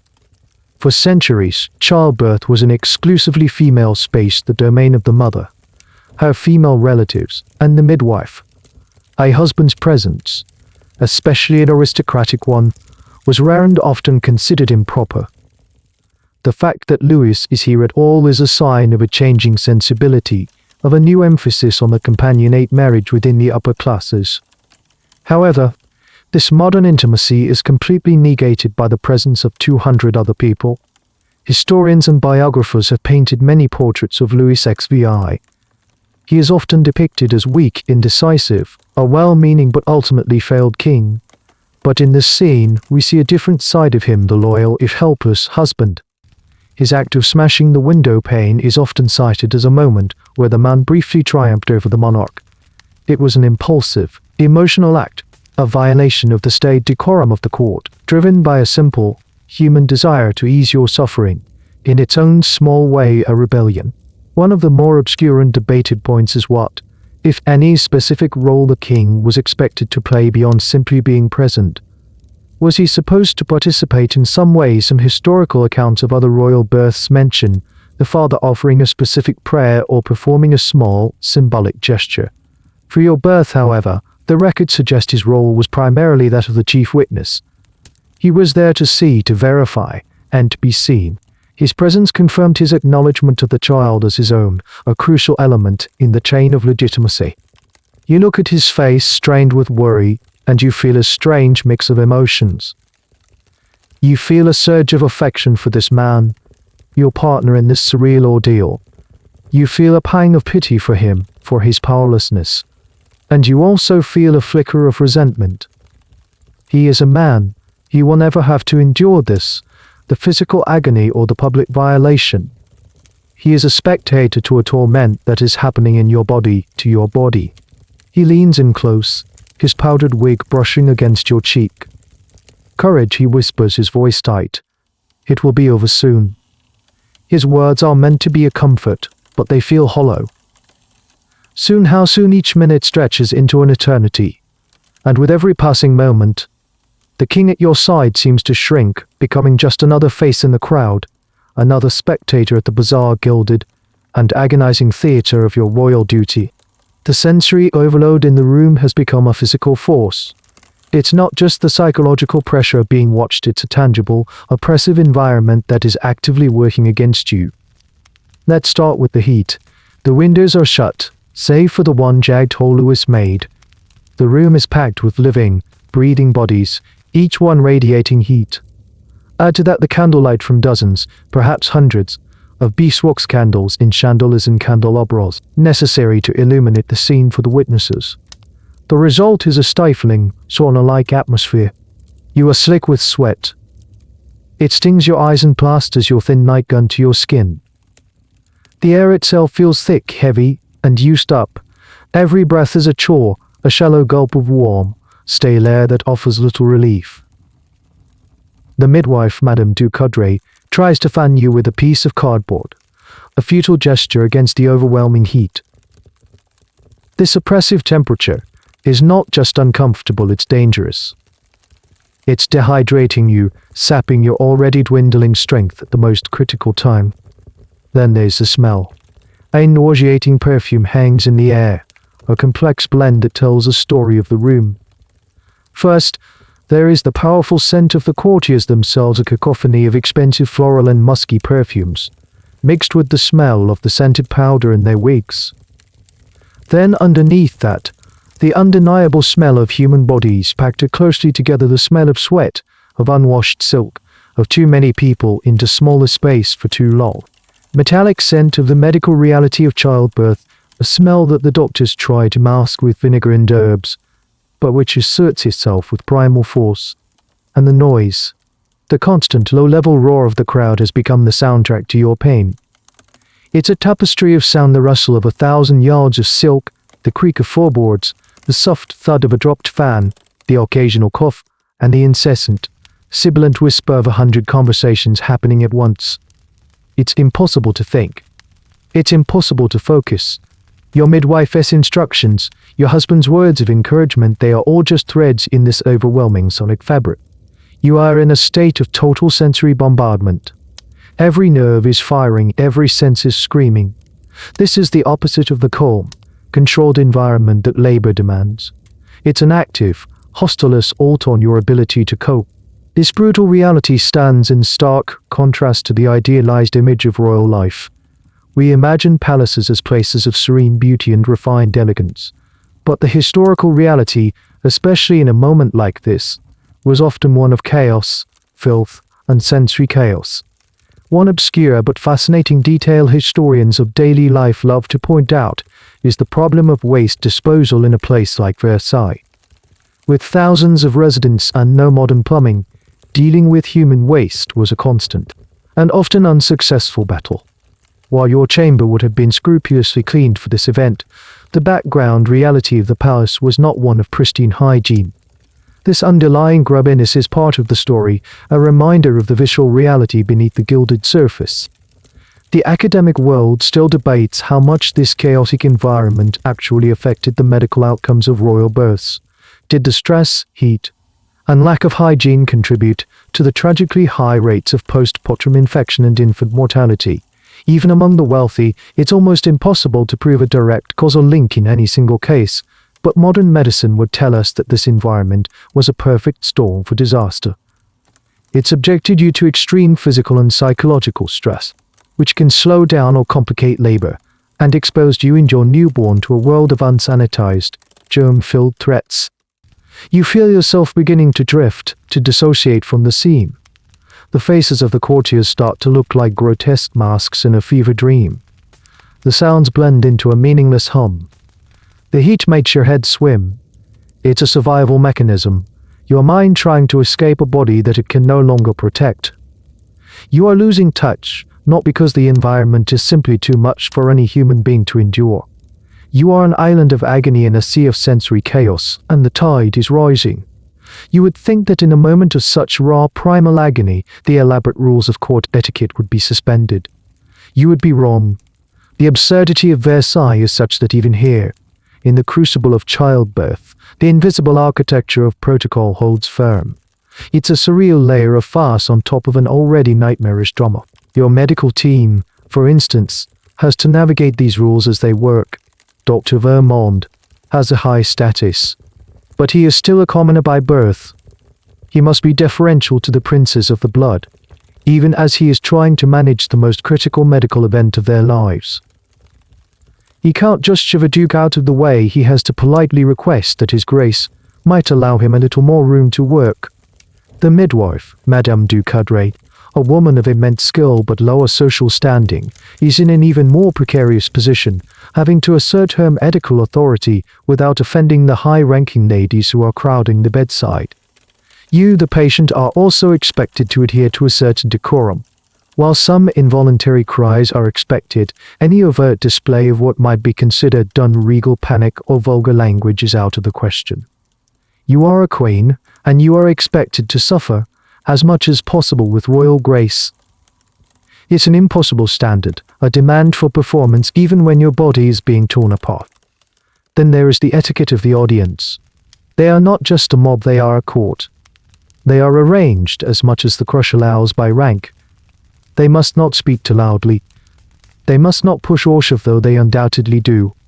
There are rules about who can address the king directly, who has the right to stand where, and who should be served refreshments first, should any be offered. The fact that someone might have even considered serving refreshments during this ordeal is a testament to the bizarrely social nature of the event. One of the most mind-boggling and oft-cited examples of this etiquette in extremis relates to the moment of birth itself.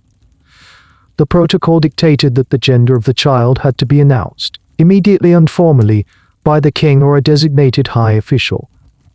But to whom it was announced first was a matter of fierce debate and jealousy.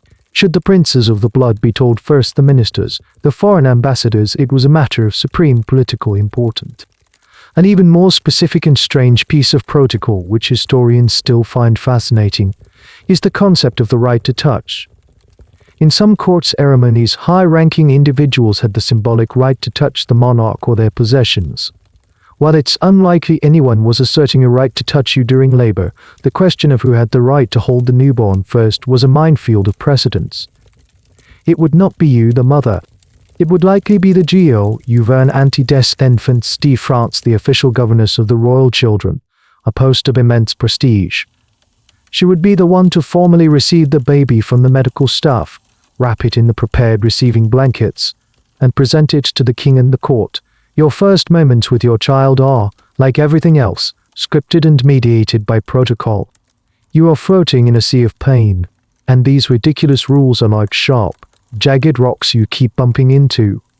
The world has shrunk to the size of the next contraction, yet you are still vaguely aware of the formal dance happening around you. You see a duchess subtly elbow a countess to get a better view. You hear a minister whisper a formal query to one of the king's aides. It's insane. It's a madhouse upholstered in silk and velvet. The academic world loves to dissect this aspect of the court. Was this adherence to etiquette a sign of the court's resilience and order, or a symptom of its complete detachment from human reality? It's at the heart of the ancien regime. It was a system so obsessed with form, with the outward appearance of power and hierarchy, that it imposed those forms on the most formless, chaotic, and human of experiences. It's the ultimate triumph of ritual over reality. You, of course, are not thinking about the sociological implications.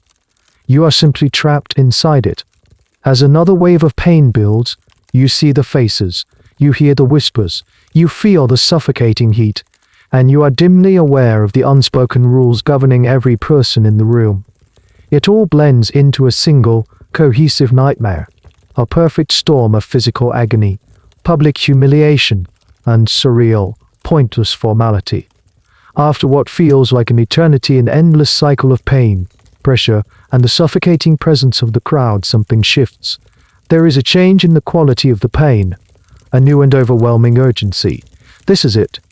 The final, decisive moment that this whole bizarre assembly has been waiting for. The midwife, Madame du Coudray, her voice sharp and clear, cuts through the noise of the room. Now, Your Majesty, you must push now. Dr. Vermond is at her side, his face a mask of intense concentration. The casual chatter of the audience finally dies down, replaced by a tense, collective hush. Even the most jaded courtier is now utterly focused. This is the climax. You gather every last ounce of your remaining strength. The world narrows to a single point of focus. The 100 pairs of eyes, the heat, the suffocating air, it all fades to a distant roar. There is only this monumental, all-consuming effort. It is a moment of biology, a force of nature unfolding in the most unnatural setting imaginable. Time seems to warp. A minute stretches into a lifetime. Your body is no longer your own, it is an instrument being played by a force far greater than yourself. You are a vessel, a gateway between non-existence and life. And then, With a final, guttural cry that is torn from the very depths of your being, it happens. There is a sudden release of pressure, a sense of dizzying, shocking emptiness. And in the sudden, ringing silence that follows your cry, you hear a new sound, a thin, reedy, sputtering wail. The baby is born. It is a sound of such profound, shocking reality that it seems to rip through the artificial fabric of the room. It is the sound of life round and filtered. For a single, suspended moment, the entire room is frozen, captivated by this small, struggling cry. Then the spell is broken. The machine of the court kicks back into gear, but faster, more frantic now. The midwife works quickly, her hands sure and steady, clearing the baby's airway, clamping and cutting the cord. She wraps the slick, vernix-coated infant in a prepared linen cloth. The baby is, by all initial appearances, healthy. The first, most crucial hurdle has been cleared. The king, your husband Louis, leans over you, his face drenched in sweat and tears. It is over, he whispers, his voice thick with emotion. You did it, but it is not over. The most important question in the entire kingdom still hangs in the air, unanswered. The question upon which treaties, alliances, and the entire political future of France rests. Dr. Vermal swaddled bundle from the midwife. He performs a quick, final check and then turns not to you but to the king. He holds the infant up, a strange and solemn offering. In a clear, formal voice that carries to every corner of the room, he makes the most anticipated announcement of the decade. The whole room leans in. The silence is absolute. This is the moment of truth. This is why they all came. This is the culmination of 7 years of waiting, of your 9 months of pregnancy, of your 12 hours of agonizing, public labor. The birth of a dynasty witnessed by the nation in miniature. Your personal ordeal is finished, but the political event has just reached its crescendo. And the next words out of the doctor's mouth will echo from the halls of Versailles to every capital in Europe. The doctor's voice rings out, clear and formal, cutting through the tense silence. His Majesty the King and Her Majesty the Queen have been blessed. It is a princess. A princess. For a heartbeat, the room remains silent, processing the news. Then the reaction comes in waves. There is a collective, audible sigh. It's a complex sound, a mixture of genuine joy, relief that the ordeal is over, and something else, a subtle, unmistakable current of disappointment. A princess is a royal child, a joy, a blessing. But she is not a dauphin. She cannot inherit the throne. The fundamental problem of the succession remains unsolved. The king, Louis, seems not to notice the political nuance in the room. His face is flooded with pure, uncomplicated relief and happiness. He has a child. You are safe. That is all that matters to him in this moment. He beams, looking from the small bundle to your exhausted face. A daughter, he says, his voice filled with a genuine warmth that momentarily eclipses the stuffings of the court. But the courtiers are already doing the political math. Your brother-in-law, the Comte de Provence, who had been standing near the bed with an expression of intense, anxious focus, can be seen to visibly relax. His son is still the heir presumptive. His own position and that of his branch of the family remain secure for now. The ambassadors are already mentally composing the dispatches. They will send home the Queen has delivered a healthy princess. The succession remains as it was. This moment perfectly captures the brutal reality of your position. You have just endured an unimaginable physical and psychological ordeal. You have brought a new life into the world, and the first, immediate reaction of the world around you is a political calculation based on the child's gender. Your daughter's first, unknowing act on the world stage is to cause a flicker of political disappointment. The formal protocol continues, oblivious to your exhaustion.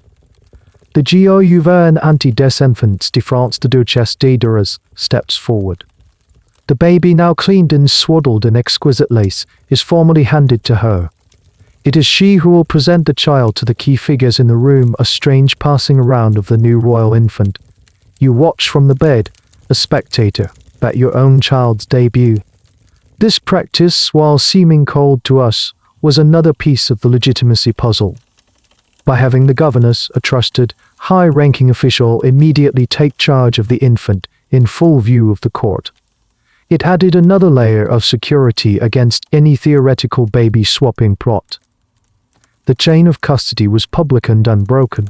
The baby is named Marie Charlotte, a nod to your formidable mother, the Empress Maria Theresa. She is given the title Madame Royale, the traditional honorific for the eldest daughter of a king of France. Finally, after what feels like an age, the little bundle is brought to you. For the first time, you get to properly see and hold your daughter. You look down at the tiny, wrinkled face, the tuft of dark hair, the small, pursed lips. And in that moment, the quote, the politics, the disappointment, it all melts away. There is only this tiny, warm, living being in your arms. A flood of love, fierce and protective, washes through you, so powerful it makes you dizzy. This is your child. Not a political symbol, not a disappointment, but your daughter. Historians often debate your feelings in this moment. Were you too, disappointed as a queen, you knew your duty was to produce a male heir. It's almost certain that a part of you shared in the court's feeling. But the accounts of those closest to you, like your lady-in-waiting Madame Campan, emphasize your overwhelming joy and love for the baby. You are reported to have whispered to the infant, "Poor little one, you are not what was desired, but you will be no less dear to me. A son would have belonged to the state, you will belong to me." Whether you actually said these exact words is a classic academic circles are still debating point. It might be a slightly romanticized version of events recorded years later, but it captures a profound truth. This daughter, precisely because she is not the heir, can be yours in a way a dauphin never could. She is a private joy carved out of a public duty. As you hold her close, you feel a bond that is entirely separate from the suffocating demands of the throne. The climax is over. The great political question has been answered, for now. And with the same swiftness that it assembled, the crowd begins to dissolve. The show is over. They have their story, their verification. Now they can go to dinner. The dispersal is, like the assembly, governed by rank. The highest-ranking nobles and ministers offer their formal congratulations to the king, bowed deeply towards you on the bed, and then make their exit. The room begins to empty, the human tide receding, leaving behind a wake of stale air and relief. The noise level drops from a roar to a murmur, and then to a series of polite whispers, and finally to something approaching silence. And then you are alone, or as alone as a queen can ever be. The king is still there, holding your hand, his face etched with a profound, bone-deep weariness that mirrors your own. A few of your most trusted ladies in waiting remain, moving quietly in the background, tidying the room, bringing you a broth or some water. But the eyes are gone. The crushing weight of 100 gazes has been lifted, and the silence that descends is deafening. It's a physical sensation, ringing in your ears after hours of relentless noise. In this sudden, hollow quiet, the full weight of what you have just endured comes crashing down on you. You lie back against the pillows, feeling a strange combination of euphoria and depletion. Your body aches in ways you couldn't have imagined, but there is also a lightness, a sense of having passed through a great fire and emerged on the other side. You are no longer just a wife or a queen. This postpartum period, known as the lying-in, was traditionally a time of quiet confinement for new mothers. For most women, it was a practical time for recovery. For royal women, it was of course another formalized ritual. You would be expected to stay in bed for weeks, receiving a steady stream of official visitors who would come to congratulate you and view the new princess. So the privacy is only temporary, a brief island of peace before the next round of public duties begins. One of the lesser-known aspects of this period was the intense focus on the mother's and baby's health filtered through an 18th century lens. Detailed records would have been kept of your recovery. Your temperature, your appetite, the color of your skin, all would be monitored and debated by the physicians. Similarly, the baby's progress would be minutely tracked. How much did she eat? How often did she sleep? Her every burp and cry was a matter of state interest. The health of the royal lineage was now a daily bulletin. Historians who study the history of medicine and family life find this period fascinating. It's a moment where public and private, and science and superstition were deeply intertwined. For example, the debate over breastfeeding was a major issue. It was fashionable for aristocratic women to use a wet nurse, a practice you would later adopt. This decision was not just a personal choice, it was a public statement, debated by doctors and courtiers alike. Some argued it was a dereliction of maternal duty, while others saw it as a practical necessity for a queen who needed to regain her strength and, frankly, get back to the business of trying to produce a male heir as soon as possible. The academic debate over your motivations for using a wet nurse, was it social pressure, personal preference, or political expedience, continues to this day. Lying in the quiet room, the grand state bedchamber, now feeling cavernous and empty, you are suspended between two worlds. The brutal public world of the court has momentarily receded, and the quiet, private world of motherhood has not yet fully begun. There is just a strange, empty moment in between. It's a moment of profound loneliness, but not necessarily a sad one. It's the loneliness of a survivor, of someone who has passed through a singular, isolating ordeal. The silence is the sound of your own survival. The quiet does not last long. Your recovery is not a private matter to be managed between you and your doctors. It is a state affair. The health of the queen is a barometer of the nation's stability, and your ability to produce more children, specifically a son, is the most pressing issue on the political agenda. The lying-in period begins.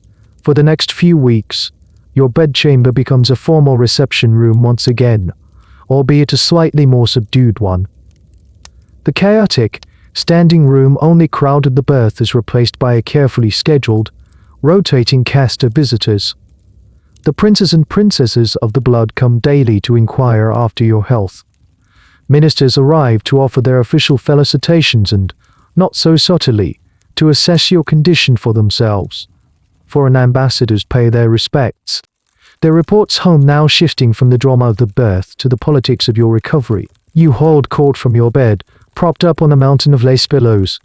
You are expected to look serene, grateful, and above all healthy. You must smile, accept their compliments, and make polite conversation, all while your body is screaming for rest and healing. Every visit is a performance, a drain on your limited reserves of energy. The medical scrutiny is relentless. Your physicians, Dr. Vermond and his team, monitor you constantly. They prescribe strengthening beef broths, iron-rich concoctions of wine and herbs, and other remedies designed to restore your humours and build up your strength.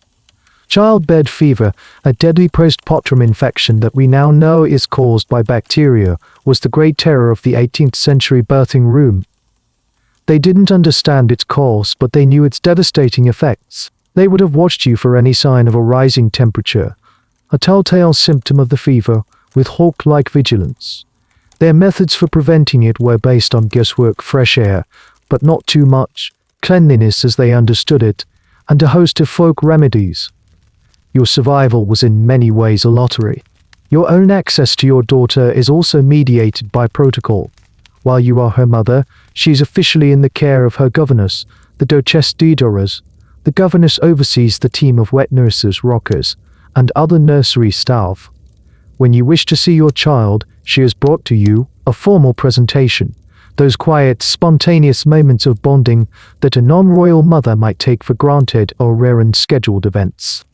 This structured separation between mother and child is a point that historians, particularly those focused on women's history and the history of childhood, find both fascinating and sad. Was this emotional distance a product of royal protocol, or did it reflect a genuine difference in the understanding of motherhood in the 18th century? The debate is ongoing. Some argue that the concept of maternal bonding as we understand it today didn't really exist, and that emotional distance was normal, especially in the aristocracy. Others argue that this formal structure was a source of deep private pain for mothers like you, who had to fight against the machinery of the court to forge a personal relationship with their own children. As the days turn into weeks, you slowly regain your strength. The bleeding subsides, the aches lessen. But the experience has left an indelible mark on you, not just physically, but psychologically. You have been tested in the most public way imaginable. Your body treated as a national resource. You have successfully produced a child, fulfilling part of your duty. But you are keenly aware that the job is not done. The kingdom still needs a dauphin. Receiving the polite smiles and congratulations of the court, you know what they are all thinking. You know that as soon as you are well, the pressure will be on to do it all over again. The lying-in period ends. You are declared recovered. You re-enter the glittering, whispering world of the court. But something has changed. You are no longer the childless queen, the subject of pity and scorn. You are the mother of a princess, a proven vessel of the royal bloodline. Your status has been upgraded. But with that upgrade comes an immediate and unspoken expectation. The soft, happy glow around your daughter's birth begins to fade, replaced by the familiar, cold pressure of your primary duty. You've done it once. Now you must do it again. And this time, you must get it right. The pressure is less direct now, more insidious. It's in the polite inquiries about your health, which are really inquiries about your fertility. It's in the way the older courtiers look at you, an appraising glance that says, she's done her duty, but the work is not yet finished. It's a silent, national obsession, and your room is its headquarters. Your mother's letters from Vienna, which had softened into grandmotherly cooing, regain their old, steely edge. She is proud, of course, but she is an empress. She understands politics. A princess is a fine asset, but a dauphin is a necessity. Her letters are filled with advice, encouragement, and a clear underlying command: do not rest on your laurels. And so the waiting begins anew. The monthly cycle of hope and disappointment, only this time is even more public. The entire court is watching for the signs. And you know with a chilling certainty that success will mean a repeat of the same public ordeal. A few years pass. Then, in 1781, the familiar signs return. You are pregnant again. This time the reaction is different. There is less wild, naive joy and more focused, high-stakes anticipation. The first pregnancy proved you could have children. This one must prove you can have an heir. The entire kingdom holds its breath. As your body changes, your dread of the accouchement public returns, but it's a different kind of dread. You are no longer a terrified novice. You are a veteran. You know exactly what is coming. You know the heat, the noise, the suffocating presence of the crowd, the violation of the 100 eyes. This knowledge is not a comfort, it is a nightmare you are about to re-enter. A weird little niche of court life during this time was the obsession with fertility aids, a mix of folk wisdom and early science. You might have been encouraged to take the waters at a spot down, a popular remedy for all sorts of ailments, including infertility. Historians find little scraps of evidence suggesting that the diets of royal couples were closely watched, with certain foods, oysters, artichokes, and other supposed aphrodisiacs being heavily featured on the menu. The court would have buzzed with gossip about what new remedy you were trying. A testament to how your reproductive life was public domain. When the day of labor arrives, the well-oiled machine of the court clicks into place once more. The audience assembles. The doors to your chamber are thrown open. But was it exactly the same as the first time? This is a point of keen historical debate. Did Louis's desperate act of smashing the window lead to any practical reforms? Were there new rules to limit the size of the crowd? The evidence suggests it was slightly more organized. Perhaps managed chaos is a better term than total riot. The guards may have been stricter at the doors, the number of attendees theoretically capped, but the core principle remained unchanged. The princes of the blood, the ministers, the ambassadors, they were all still there. The room was still crowded, still hot, still a public stage, but rather let's try to manage the crowd a little better this time. You face the ordeal with a grim sense of resignation. You know the script. You endure the pain, the humiliation, the sensory assault.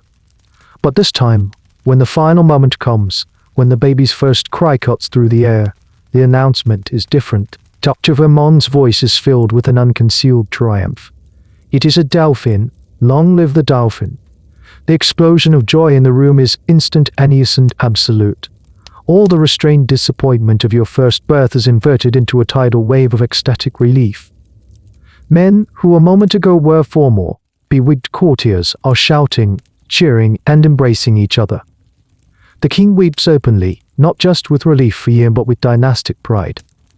The news flies from the room, through the palace, and out into the streets of Paris, where it ignites spontaneous, city-wide celebrations. This is it, the ultimate victory. You have done it. You have given France its future king. In this moment, your status is transformed. You are no longer just the queen. You are the mother of the king-to-be. You have fulfilled your single most important function. The 7 years of shame, the public ordeal, the constant pressure, it was all leading to this. As they place your son, Louis Joseph, into your arms, you look down at the heir to the throne, and you feel the immense, crushing weight of your royal duty finally, blessedly, live. So why on earth would any society, let alone one that prided itself on elegance and refinement, subject its queen to such a brutal and humiliating ritual? To understand it, you have to peel back our modern assumptions about privacy, medicine, and power, and step into the 18th century mindset. The answer, in a word, is legitimacy. The entire structure of an absolute monarchy rests on a single, fragile idea: the divinely ordained, unbroken line of succession. The smooth transfer of power from one king to the next is what separates a stable kingdom from a state of civil war and chaos. Any doubt about the heir's true parentage could shatter this foundation, and in an age before DNA testing, the only currency of proof was eyewitness testimony. The accouchement public was in essence a legal and political failsafe. It was the monarchy's over-the-top, almost paranoid, solution to a very real and persistent fear: the changeling or the warming pan baby. The warming pan story was the ultimate succession crisis conspiracy theory. The scenario went like this: the queen gives birth to a stillborn child or a girl. Desperate to produce a male heir, her inner circle secretly swaps the dead or unwanted infant with a healthy baby boy, smuggled into the birthing chamber in a covered bed warming pan. The court is then presented with a fake heir, and the dynasty is secretly broken. Did this ever actually happen? It's highly unlikely. But the fear was real and pervasive. The most famous accusation of this kind was leveled against the birth of James France, the son of King James I of England, in 1688. Rumors that he was a changeling were a key piece of propaganda used by his father's enemies to delegitimize him, and helped fuel the glorious revolution that deposed his father. The French court was acutely aware of this and other historical succession crises. They were determined to create a system so transparently public that no such rumor could ever gain traction. Your body as queen was therefore not your own, it was a vessel of the state. Your pregnancy was a national asset, and the birth was the moment of its official, verified transfer to the kingdom. The 100 pairs of eyes in your room were not just ghoulish spectators, they were official witnesses. They were the kingdom's security camera. Their collective testimony would stand as unshakable proof against any future challenge to your son's right to rule. It was a public act of verification, designed to protect the state, at the total expense of your personal dignity. Historians who study political theory find this tradition fascinating. It's a rather short demonstration of what the philosopher Michel Foucault would later call biopower, the way the state exerts control over the very bodies of its subjects. In this case, it's the ultimate example, the state's power extending into the Queen's womb. The academic debate often revolves around how the participants themselves understood it. Did they consciously think of it as a legal procedure, or was it simply the way things were done, a tradition whose original purpose was half forgotten but whose performance was essential to the court's identity? It's also a reflection of a world without a clear distinction between the public and private lives of the monarch. The king was not a private citizen who also happened to rule. His marriage was a state alliance. His meals were state ceremonies. Le Grand covered his waking up and going to bed were public rituals. La Levant de Cauca in this context. It makes a certain kind of logical, if horrifying, sense that the birth of his heir would also be a public performance. Privacy was a privilege of the commoner, not the king. So while you lay there feeling violated and exposed, the courtiers staring at you believed they were performing a solemn duty. They were upholding a tradition that, in their minds, guaranteed the stability of the bloodshed that had torn France apart in previous centuries. They were sacrificing your comfort and dignity on the altar of national security. It was the brutal, logical endpoint of a system that placed the abstract idea of the crown above the real, human suffering of the person forced to wear it. You might be wondering if you were the only one suffering through this bizarre ritual. Was every queen in Europe giving birth in a crowded room? The short answer is no, not quite like in France, but the underlying principle of a witnessed, semi-public royal birth was surprisingly common across the continent, though each court had its own particular flavor of intrusion. Let's take a quick tour. If you hop over the English Channel to Great Britain, things were a bit more, well, British. More restrained, but the core idea was the same. Instead of a chaotic free-for-all, the English tradition required a few key high-ranking officials to be present as witnesses. The Archbishop of Canterbury and the Home Secretary were often among those who had the dubious honor of attending. They would be discreetly positioned in an adjoining room with the door open, or perhaps in the birthing chamber itself, but the goal was verification, not public spectacle. As mentioned before, this tradition was shockingly long-lived, only being formally abolished in the run-up to the birth of the future Queen Elizabeth II in 1926, so less of a party, more of a somber board meeting. Now let's head east to your old home in Vienna, at the Habsburg court of Austria. Your mother, the formidable Empress Maria Theresa, gave birth to 16 children. While her deliveries weren't the public mob scene of Versailles, they were by no means private. Key members of the imperial family and the highest court officials would be present. The Habsburgs, like the Bourbons, were obsessed with the continuity of their line. However, the atmosphere was generally described as more familial and less theatrical than in France. It was still a state event, but one managed with a slightly heavier, more Germanic sense of order. Travel south to Spain and you'd find another variation. The Spanish court was famously rigid and ceremonial, arguably even more so than Versailles in some respects. The birth of an heir, an infante or infante, was a deeply formal occasion. Witnesses from the high nobility and government would be present to attest to the legitimacy of the birth. The Spanish branch of the Bourbon family upheld similar principles to their French cousins, believing that public verification was the ultimate antidote to political instability. So, why was France the most extreme? Why did your experience involve chimney sweeps on the furniture, while other courts managed with a handful of ministers? Historians love to chew on this question. One popular theory is that it was a unique expression of French absolutism. The French monarchy, particularly since Louis XIV, had perfected the art of using the court and public ceremony as a tool à birth. Making the nobles attend the birth was another way of forcing them to be dependent on the monarch, to center their lives entirely around the king's person and family. It was political theater cranked up to 11. Another theory points to the sheer size and character of the Versailles court. It was the largest and most centralized royal court in Europe, a city in itself, with a complex and competitive society all crammed into one palace. The right to be present at key royal events was a jealously guarded privilege and a marker of status. Over time, more and more people successfully argued for their right to be included, and the event snowballed from a formal witnessing into a massive, unmanageable crowd.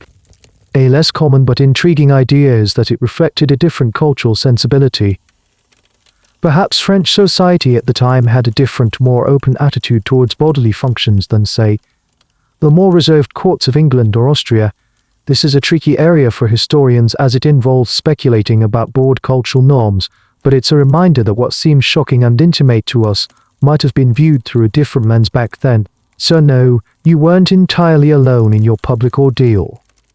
Your royal sisters across Europe were also, to varying degrees, subject to the state's intrusion into their most private moments. But you, as Queen of France, had the distinct misfortune of starring in the most chaotic, the most crowded, and the most notoriously public production of them all. So how did this utterly bizarre and brutal tradition finally fade away? It didn't end with a royal decree or a single, enlightened decision. Like many old customs, it simply withered and died, starved of the political and social oxygen that had kept it alive for centuries. The end of the accouchement public is tied to the profound, revolutionary changes that were already beginning to stir during your lifetime. The first and most important factor was a seismic shift in thinking we now call the Enlightenment. Philosophers like Jean-Jacques Rousseau were championing new ideas about nature, emotion, and the individual. Rousseau, in his wildly popular books, wrote passionately about the importance of family, the sanctity of motherhood, and the beauty of a more natural, private domestic life. He criticized the artificial of aristocratic society and celebrated the bond between mother and child, advocating for things like maternal breastfeeding. These ideas were radical, and they spread like wildfire through the educated classes of France. Even you were influenced by them. Your creation of the rustic hamlet at the Petit Trianon, your desire for a simpler life away from the court's rigid formality, and the deep, affectionate bond you forged with your children were all, in their own way, expressions of this new sensibility. This new focus on privacy and domestic intimacy was fundamentally at odds with a ritual like the public birth. The idea of 100 courtiers crashing a delivery room started to seem less like a necessary political safeguard and more like a barbaric and indecent spectacle. The very concept of privacy as a right, something we take for granted, was beginning to be born. The second major factor was the French Revolution itself.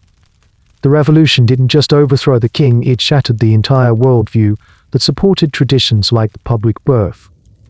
The idea that the queen's body belonged to the state was an artifact of absolute monarchy, where a person's identity was entirely public and ceremonial, was swept away.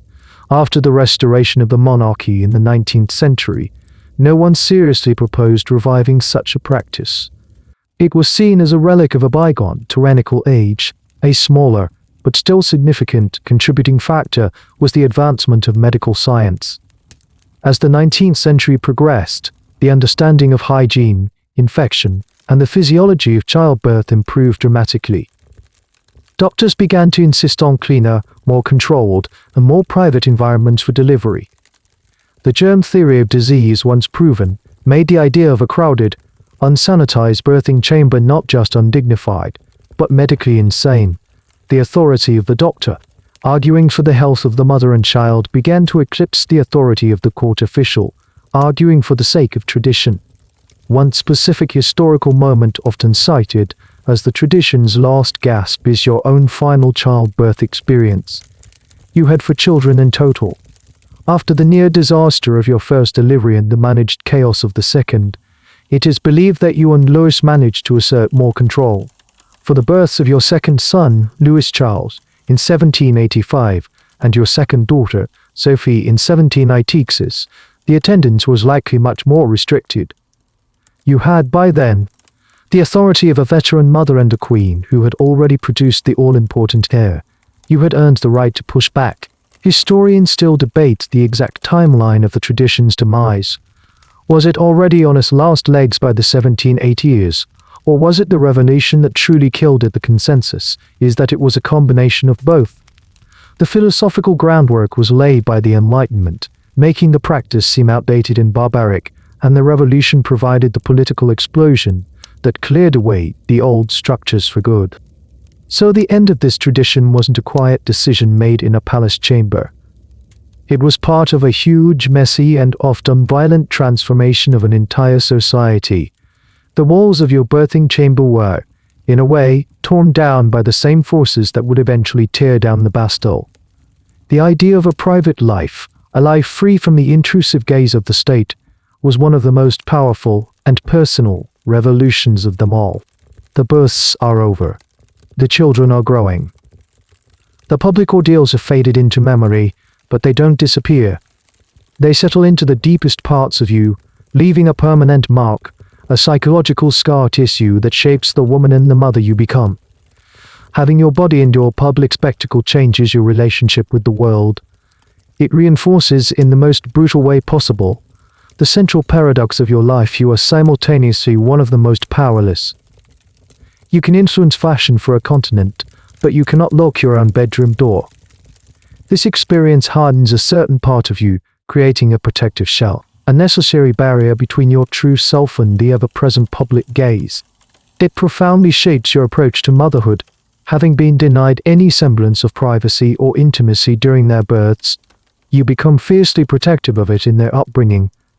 This is where your creation of the Petit Trianon and its hamlet becomes so much more than a frivolous escape. It's a sanctuary. It's a purpose-built world where you can strip away the titles of Madame Royale and Dauphin and simply be a mother with her children.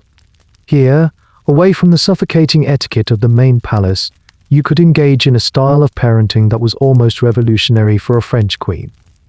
You played with them, role in their education. You embraced the new Rousseau-inspired ideas of a more natural, affectionate childhood.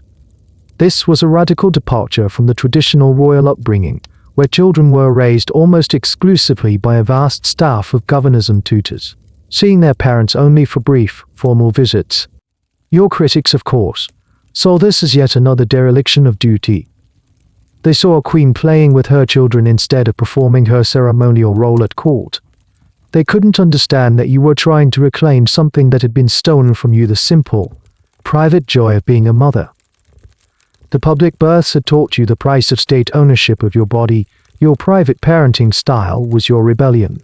The experiences also forged an incredibly deep and complex bond between you and Louis. He was the only other person who was truly inside that nightmare with you. He saw your suffering up close. He was your partner in the ordeal, even if he was a helpless one. This shared trauma, this memory of surviving the madness of the court together, became a cornerstone of your relationship.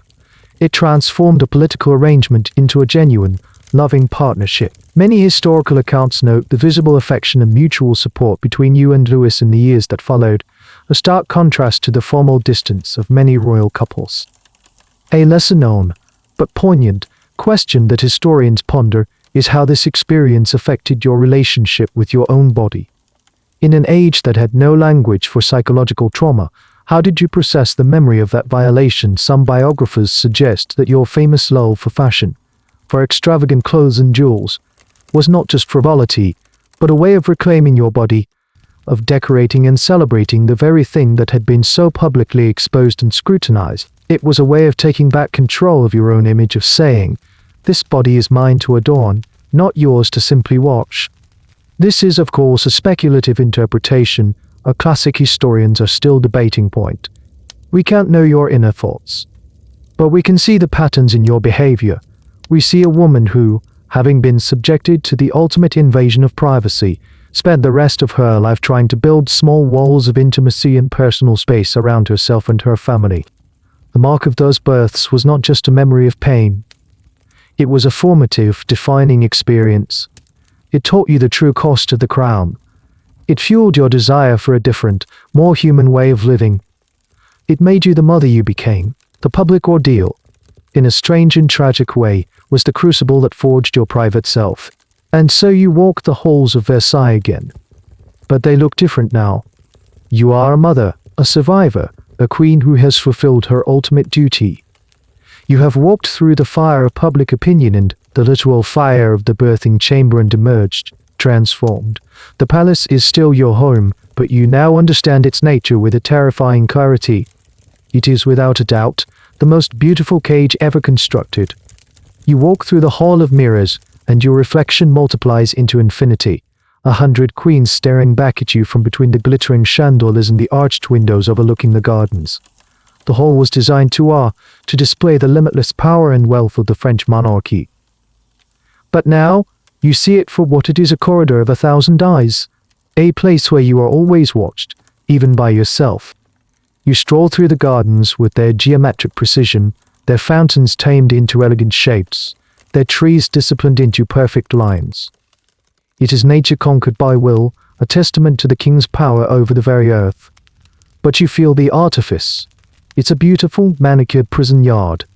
You find yourself longing for the wild, untamed forests of your Austrian childhood, a place where a tree could grow crooked if it wanted to.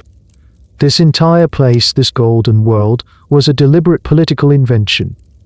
A century before you, Louis XIV, the Sun King, had created Versailles for a very specific purpose: to domesticate the French nobility. He lured them away from their own regional power bases and trapped them here, in this palace, where their lives became a constant, competitive performance for royal favor. He replaced their political power with the symbolic power of etiquette. Who got to hold the king's candlestick at his caucus became more important than who commanded a provincial army. It was a brilliant strategy. The palace itself was the weapon, and you are now the centerpiece of its suffocating logic. One of the most telling, and lesser-known, details of this system is the ritual of the king's drink. An entire department, the Gobelet du Roi, was dedicated to sourcing, storing, and serving the king's beverages. When he was presented with a drink, a series of officials had to taste it first, a formal, public ritual to protect him from poison.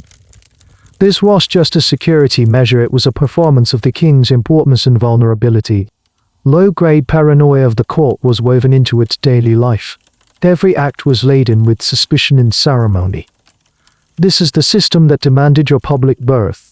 The accouchement public was an anomaly. It was the ultimate expression of the Gilded Cage's philosophy. If the king's drink required a public ceremony to prove its safety, then the king's heir required a public birth to prove his legitimacy. Your body was subjected to the same logic of paranoia and public verification as a cup of wine. And here lies the great, tragic question that historians will debate for centuries to come. To what extent were you a victim of this magnificent, monstrous system, and to what extent were your own choices a factor in your fate? You were pushed into a cage, yes. But did you rattle the bars too loudly? Or spending your exclusive friendships, your retreat to the Trianon, were these the desperate acts of a prisoner trying to find a corner of freedom, or the naive missteps of a queen who failed to understand the political game she was forced to play? There will never be a simple answer. You stand on your balcony, looking out as the sun sets over the Grand Canal, turning the water to liquid gold. The palace behind you is humming with its intricate, pointless, and deadly rituals.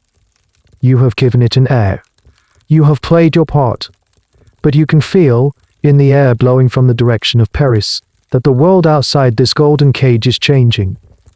A new philosophy of freedom and individual rights is being whispered in the salons and shouted in the streets. You are safe, for now, inside the most beautiful prison in the world. But you are beginning to realize that the golden bars may not be strong enough to hold back a revolution. And now the story fades.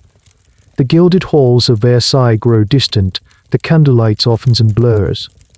The rustle of silk gowns and the sharp clatter of heeled shoes on marble become just an echo, like the memory of a half-forgotten piece of music. Let the image of the queen on her balcony dissolve into the twilight, her story now a quiet triple on the vast, dark lake of history. Her ordeal is over. Her part in our journey tonight is done, and now so is yours. The world of the story recedes, and you can feel the quiet reality of your own room returning. The soft weight of your blanket. The gentle hum of the fan, no longer a backdrop for courtly whispers, but just a peaceful, steady sound in the darkness. The only audience here is the gentle night itself. The only protocol is to let go. Let the tension in your shoulders melt away. Let your breathing slow, deepening into the easy, rhythmic cadence of sleep. The figures from the past have taken their bow and left the stage. The accouchement public is over. The crowd has dispersed into the mists of time, and all that remains is a profound and welcoming silence. Let that silence cradle you. Let the darkness be a velvet curtain, closing on the day, opening a space for dreams. There are no more duties to perform, no more eyes to watch you. There is only rest. Sleep now. The end of the article. Good night.